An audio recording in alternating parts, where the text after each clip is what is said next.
course, the Blackman thing is a shame, and shout out to Julian Blackman. But the Saints did have some issues, to say the least, lining up against what we seen from the Arizona Cardinals yesterday. And after looking at the tape, and we're gonna do the tape breakdown for our Patreon special for tomorrow, man. But sheesh. But if you look at it, man, the Saints made a ton of mistakes, but still miraculously were able to keep close in the game to the point where they could have actually pulled the game out. And like I said, man, it's just unfortunate, but this is something that you could fix upon. Like 13 penalties is abnormal. I mean, that is totally ridiculous. We all know that. That's the thing. We'll look at the good and the bad and the ugly before we close the door on this potential, on this rest of this game, and then pivot toward the 49ers matchup heading into the later on the week. Let's take a look at this. Shout out to the Saints Wire, man.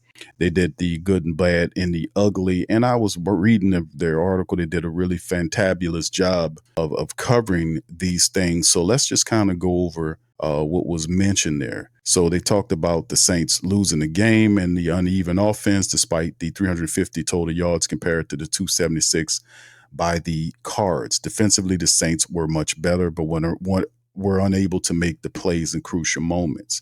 They did have some stops, right? The Saints had some defensive stops. I think they played, better than their offense. I think the offense took a little time to get going. I think a lot of it could be simply contributed to an inexperienced head coach, not fully knowing his team. Like my perception was that we would kind of lean on Alvin Kamara a little bit more, and not just in his running, but his passing ability. The fact that he's so difficult to stop in space.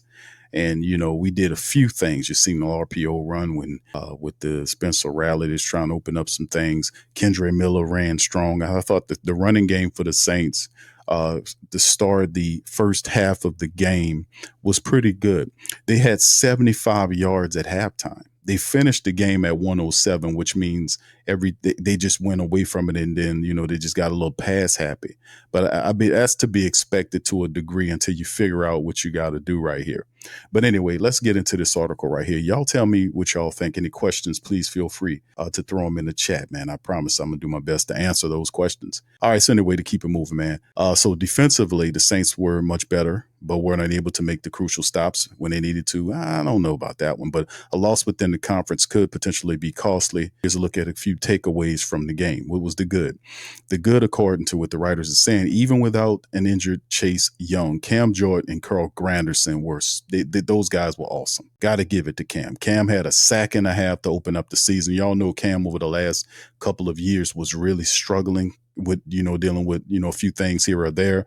But Cam Jordan came into the season lean and mean, and in his final year, I'm thinking for him on his contract. And in this game, Cam was all over the place. He had some real positive stuff going on. So Cam and Carl created some nice disruption. Jordan had a resounding sack of Kyler Murray on the opening possession. Granderson got his own by chasing Murray out of bounds later in the first half. And in the second half, the two teamed up for a sack that ended a fourth quarter Arizona drop. Jordan had several other pressures along with a tip pass, while Granderson played with ferocity all over the field. Generally speaking, the Saints front seven played better against the run than they had all of last season. Aside from the 52-yard run by Trey Benson, the Saints held Arizona to less than 100 yards on the ground, 3.6 yards per carry. Alontae Taylor came screaming off the edge for that key fourth quarter sack of Murray as the defense seemed pretty comfortable with Staley's new scheme. They are.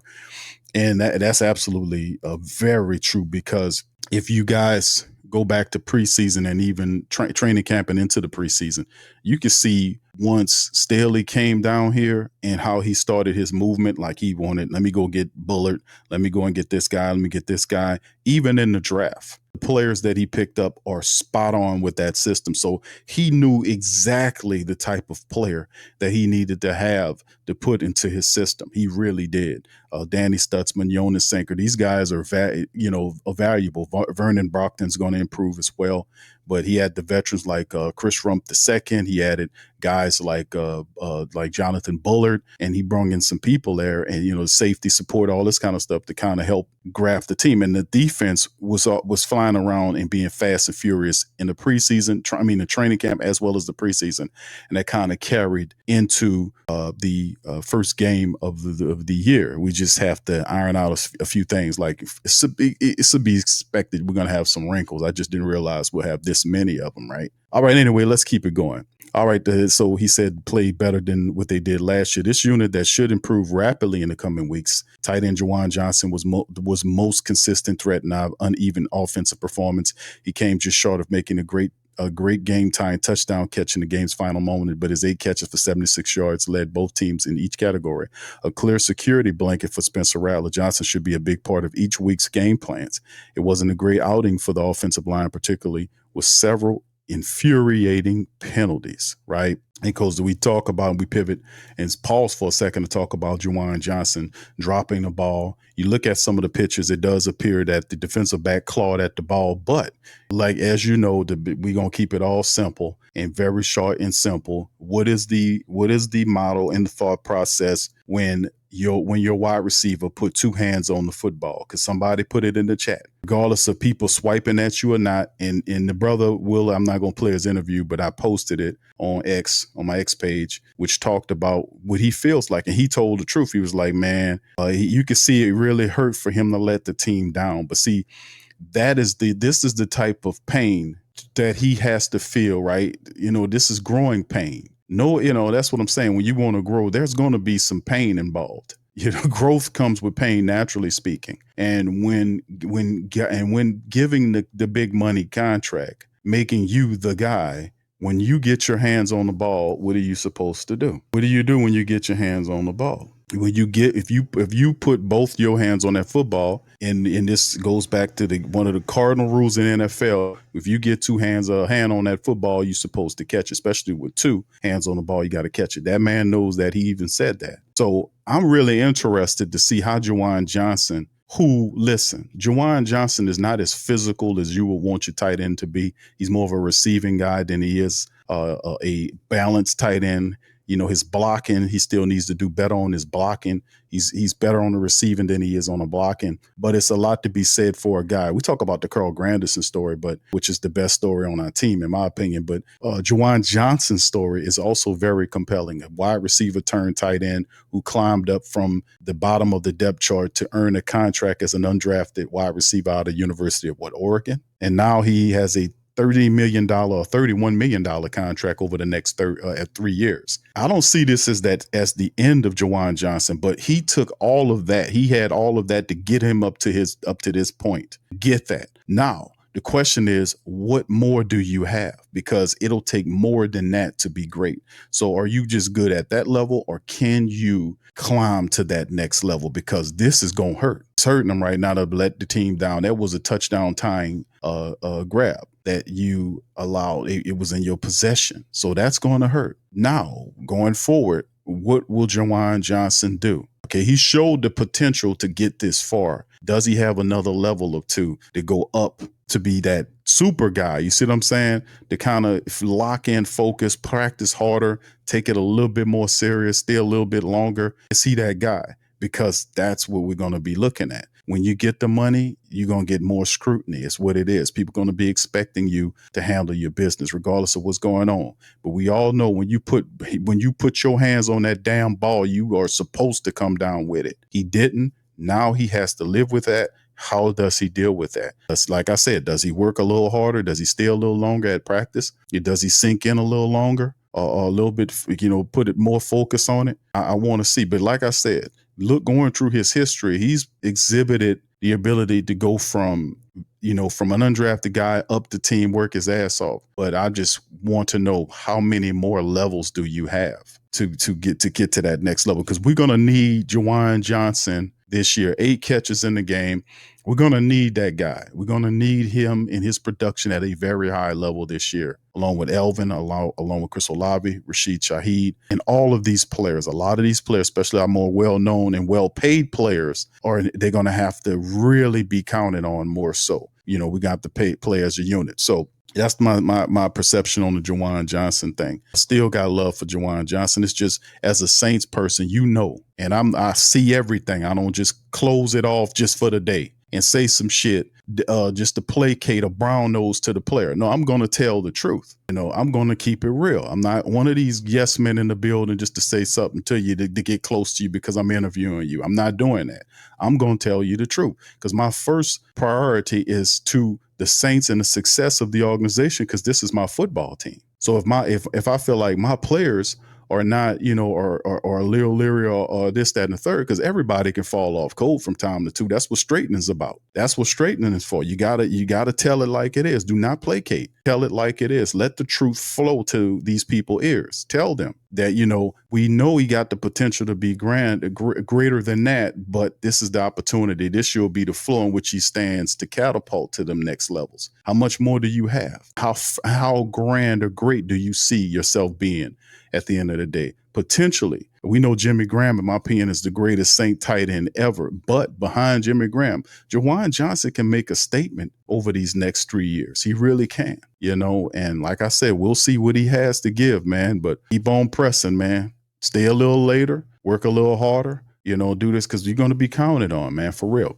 All right, anyway, let's move on, man. Let's hit the rest of this stuff right here as we keep it going. All right. However, rookie left tackle Kelvin Banks Jr. looked pretty steady in both pass protection and as a run blocker. Spencer Rattler provided fuel for both his supporters and his critics. Let's not pretend that Rattler had a great game by any standards, but he was also not a liability. His 27 completions and 46 attempts went for 214 yards, no touchdowns, and no picks. He's in the good category this week because he showed impressive poise and decent accuracy during the final 2 drives of the game and moved the ball reasonably well when the Saints shifted into a more up-tempo attack. That said, Rattler must still show the ability to read defenses far better and make some plays down the field if he's going to hold on to the starting job. Absolutely. And this is picture perfect commentary here. Picture perfect commentary right here about Spencer Rattler. Kelvin Banks Jr. was solid. Right. We know Tyler had some issues. The guy beat him, but Tyler had a knee issue. They said that he is going to, they're going to look at it. He seems to be okay, but they're paying attention to Tyler to see how, and what he, going forward into week number 2. So we hope that he's totally okay. Right. So I love my tackles. I love my bookend tackles. We had a little struggling going on interiorly speaking. We've seen some holding going on. We've seen some illegal shifts going on. We've seen all this kind of stuff. We've seen a lot of miscues offensively speaking. Let me play something for y'all, man. This is what the big fella, man, one of our best 6-men offensive line from several years ago, what he had to say about the black and gold offense. Listen to this, fam, and then we're going to finish up on this article. I really believe that it was a disservice to the team to wait so long to choose. Believe that it was a disservice to the team to wait so long to choose the starting quarterback. I think that's probably why we saw a lot of those pre-snap penalties, because the communication, the cadence, the motions, the shifts, they're not quite up to speed because they just haven't had as much time working as a single unit together. So I'm optimistic. I think they did a lot of good things. They were in the game to tie it at the end with a great chance to tie it, send it to overtime, see what could happen. So I'm hopeful. I think the chemistry is going to get a lot better. We're going to see more touches with Kamara. The offensive line is going to continue to gel after a pretty good game today, and they're going to get better, open more running lanes. So I'm very hopeful for what this team can be.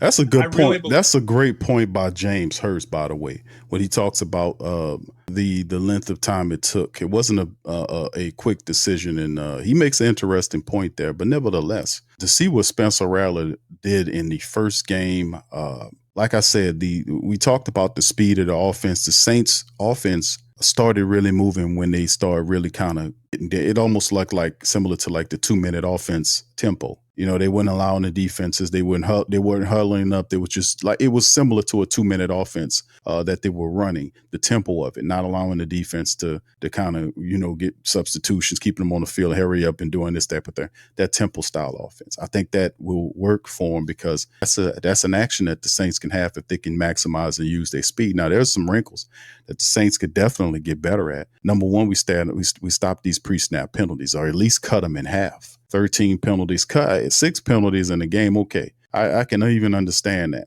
Week one comes with a lot of rust. I didn't realize it was this damn rusty. But at the end, oh my God, it's rusted. There's so much rust. People need tetanus damn shots around this joint. A lot of rust that happened right here. A lot of stuff shaking and going on, all this kind of old stuff. But at the end of the day, they still were able to stay within the confines of the game and by their own hand, not because of the Cardinals was that much better, because the Saints aided in their own failure in the matchup. So if they can, like your boy, Kellen used that verbiage about, hey, we got to clean it up. So he got. I say iron it out. I don't like the clean up thing, because you know who used to use the clean up and the chopping the wood and all that. I say we just got to iron out the wrinkles. That's that bastard never said that, so he can't claim that. But anyway, I think it's a lot of positives to take out of it by the fact that it. I do give them grace insofar as we know it's week one. The offense really didn't look like much in what they were doing in preseason. Was hard to gauge. What they were doing yesterday in certain drives, you could see it trying to flow and do things that they had to do. If you cut the penalties in half, I think the Saints beat the team by at least 10 points, so it's still up to grabs, and we got another quality opponent in San Francisco who got all kind of issues with their wide receivers and all this kind of stuff. But nevertheless, Saints must defend the dome. We got to get more intelligent. We got to be more intelligent and more disciplined in our execution going forward. Can they do that? I think they can. They're not going to go into next game, you hope, and have double-digit penalties. I severely hope not. So I got to give them some grace on some of this stuff, don't we? All right, so anyway, let's finish up. He's decent accuracy during the final two drives of the game, moved the ball reasonably well. The Saints shifted into an up-tempo attack. And Rattler must still show the ability to read defense far better. Yes, he must improve. The bad. Here we go to the bad. And there go Kellen like, man, what are we doing out there? That's the thumbnail right there. Here's the bad. Well, a small pass to Kellen Moore because it was his first game as a head coach. However, holding on to all three of those timeouts, he did defend that. As the Cardinals bled the clock in the first half is inexcusable, whether it's the result of having no confidence in your quarterback or having clueless clock management abilities, inexcusable. I agree. Additionally, Moore must figure out a way to get Elvin and Rashid more involved. We talked about that all game long, fam. We talked about that the whole game long, about what the Saints needed to do. And as so far as Alvin Kamara, what he was doing, he was actually in the first, like I said, we had 75 rushing yards at halftime and finished the game with 107. The game wasn't that out of hand where we had to just have to just fly it all over, throw it all over the place. We were actually running the ball pretty decently because Elvin had a decent run percentage. So did Kendra Miller, even Devin Neal. Spencer Rattler was moving around, making plays with his feet, which gives our offense some versatility and not just a statue back there. If a guy sees some green, he takes off, get 4, 5, 6 on the slide. You know what I'm saying? So, yeah, you definitely got to get that. And when you have a deep, Chris Olave, was in there making catches, diving catches. He took a shot, got up. Love Chris Olave. I always said that Chris Olave to me is a tremendous receiver, But the Saints have Rashid. Rashid's the deep threat. They got to take the top off. They got to get these guys downfield. And where is Veli? They gave up 2 picks for Veli. They have to be able to put Veli. You go and trade for the guy. Kellen has got to find a way. Him and Dougie Nussmeier has to find a way to get Veli, the big 6'5" wide receiver with 4.47 speed, involved in the Saints offense.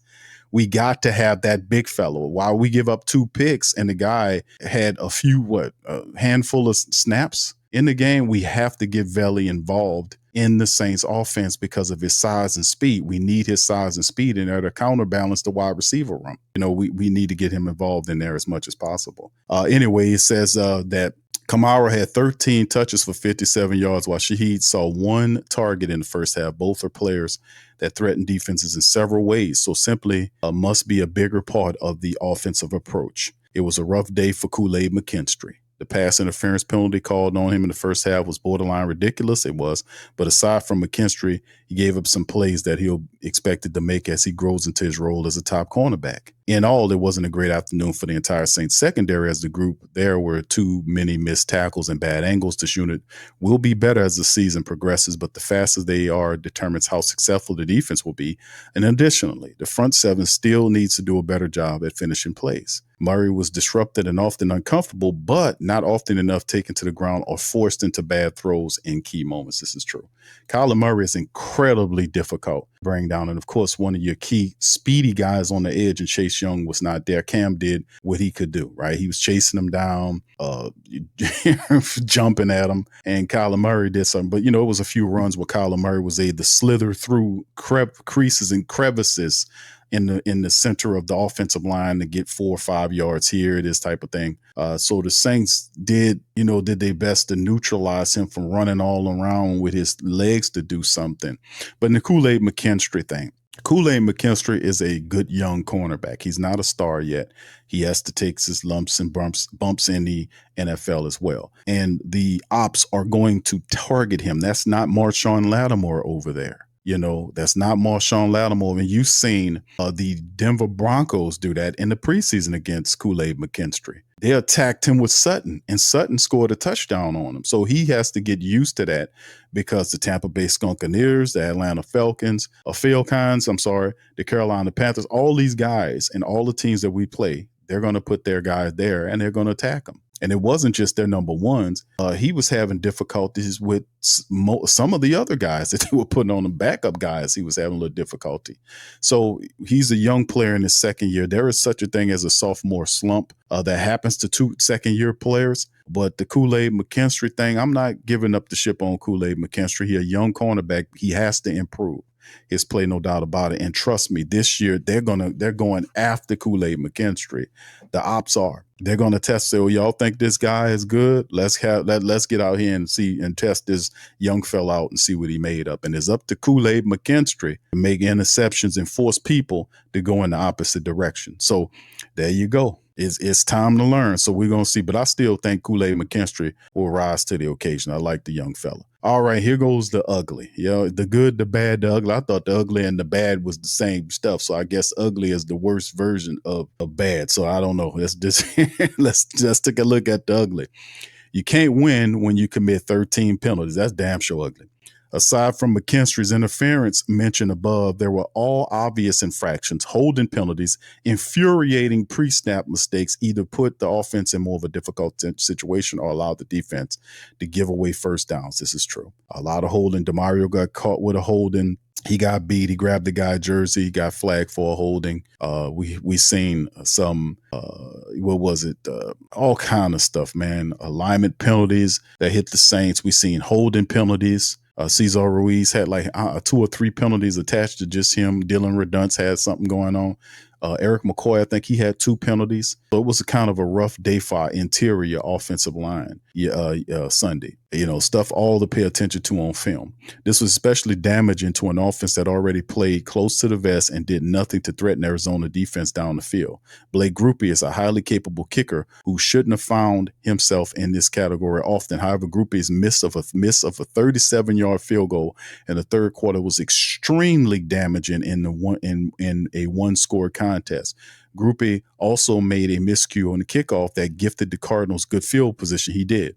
He'll be better and typically is, but not on this day. And listen, Blake Grupe is allowed to have this because he's not often this bad, And of course, the family members was sharing with me like, hey, Q, we like Blake Grupe, but when the pressure's on, he has some issues. That's a comment on that people have that they're putting on Blake Grupe. I like the young kicker. I still think that he's going to be one of the he's one of the best young kickers in the NFL. He's climbing in and still learning. He had a very solid training camp in preseason, and I think he will improve. This was a tough one for Blake, and Blake's a hard worker, and I think Blake's going to be all right. I just got to say because he's a good player. But anyway, the holding penalties and all this other kind of stuff, man. Listen, they got to fix all that stuff. We got to get all that stuff right. All right, and then what's the bottom line? All right, let's get the bottom line. Rattler showed some poise in the fourth quarter, but needs to make more positive plays throughout the game to put points on the board. Kamara and Shaheed will help tremendously with that, as would more involvement from Kendre Miller. It would also be a huge help if the fewer offensive line penalties and better run blocking would set the Saints up in better down and distance situations. Expect much better play calling from Moore in the coming weeks. Most thought that the Saints would be further ahead defensively than offensively early on. Yes, indeed. Well, while that was the case Sunday, New Orleans still make more momentum changing plays to help their offense and has to get off the field more consistently in critical moments. It's back to the drawing board for the Saints, who now host the 1-0 San Francisco 49ers Sunday. The 49ers weren't all that impressive themselves when sliding by Seattle 17-13 on Sunday, but it was a win. A much more physical and seasoned team than Arizona, San Fran presents a major challenge to a New Orleans team looking to avoid the 0-2 hole to begin their season. Indeed. Shout out to the Saints Wire for a brilliant article. This is also, fam, just to kind of add some stuff to this, is it's great points. Great points all. We know the defense has some issues. They had all the stats. I think they had 4 sacks in the game, 5 sacks, something like that. No turnovers, no picks, no interceptions, but they were able to get Arizona off the field when they needed to. We know Blake missed a field goal that could have shrunk the lead as well. We know Jawan's drop in the end zone at the back of the game was another really thing, but that just goes to show, if you don't get anything out of this game, it wasn't like the Saints was just totally outdone by Arizona team. I mean, it was just sloppy and dumb football. Let's just be honest. A lot of it was just dumb football. That's the negative side. The positive side, in my opinion, seeing the Saints overcome a lot of the mistakes that were made. I was saying it during the live stream, during the watch party, is that if you're going to make mistakes, it's up to how many mistakes you make, right? At times you will play a perfect game, right? But we know that you're going to make mistakes. You're going to run the wrong route. Sometimes the quarterback is going to throw it to the wrong player. An offensive lineman might get beat by a defensive lineman. You're going to make some mistakes. It's all about minimizing the mistakes as much as possible. For them to have 13 penalties for 80 something odd yards and still just lose by the little pitlings that they had an opportunity. They missed on a field goal. The guy dropped a touchdown pass, or it was stripped out at the last moment in the end zone. Still in control. You could take the silver lining from that, right? And Kellen Moore's speech and spiel to his team, like what he told a little about us today in this Monday presser, was the fact that he wanted to let them know that they had solid performance and increment throughout the game. But if you stop the penalties, if the Saints cut the penalties in half, they beat the Cardinals. If they cut, so it's a thing about you being intelligent enough and disciplined enough not to kick your own self in the nuts, so to speak. You know what I mean? That kind of thing. We simply can't afford to do that anymore. That's a different effect than people thinking the Saints going to come out and get ran through by all these other teams. No, the Saints were scrappy and they fought, but they just kept stumbling, fumbling, and bumbling. Some of the things they were able to advance and get past some of the mistakes that they were making. They fought all the way and stayed close in the game and didn't tie the game by their own volition, missed kick in the touchdown situation with Juwan Johnson.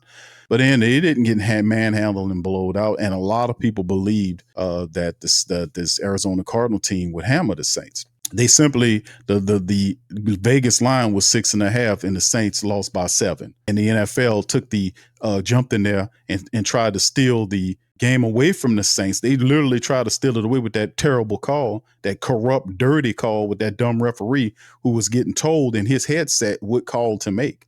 And when they took it away from him, I bust out laughing because I said, it's so obvious and so corrupt what they're attempting to do. But the Saints didn't stop there. The next play, Spencer Rattler scrambled and picked up 9, and the Saints had 1 yard to get. So despite that, they still fought up to a point. You got to take that and encompass it and give it to your team. As a head coach, you got to show them that and say, listen, this is what I'm pulling. Look, if we don't do this, and we take this away, and we do this, we win. We're going to be good. That's what Kellen Moore is telling this club.